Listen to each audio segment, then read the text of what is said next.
Écoutez, la résolution 2797 est une résolution historique dans ce sens où définitivement la proposition faite par Sa Majesté Mohamed VI, que Dieu l'assiste, et le Maroc est définitivement acceptée, actée et consacrée.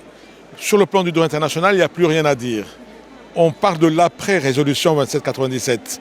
Il s'agit maintenant de tirer toutes les conséquences et de faire en sorte que ce précédent ne se reproduise plus en Afrique et que là où il y a problème en Afrique, que l'on s'inspire de ce qui vient de se passer à travers cette proposition marocaine. Maintenant, il est temps que l'Afrique, l'Union africaine, en tire toutes les conséquences.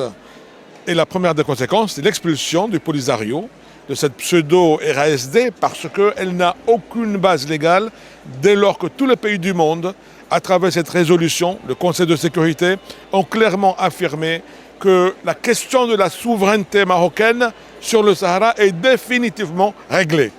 Maintenant, ce sont des modalités qui restent à faire, mais la souveraineté, elle est définitivement actée et nous sommes très heureux, nous les amis du Maroc.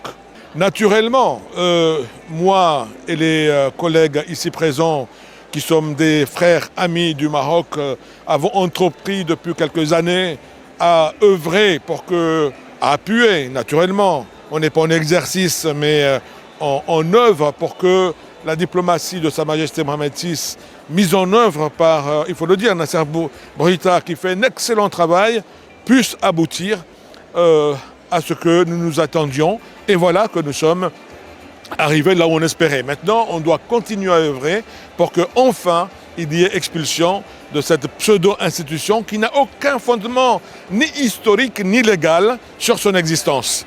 Il n'y a jamais eu de pays qui s'appelle Sahara. Jamais. C'est le Maroc de Dakhla, du sud du Maroc jusqu'à Tanger. Ça a toujours été un seul pays, une nation qui s'appelle le Maroc, à la tête duquel il y a un roi qui s'appelle Mohamed VI. Et la question est définitivement réglée.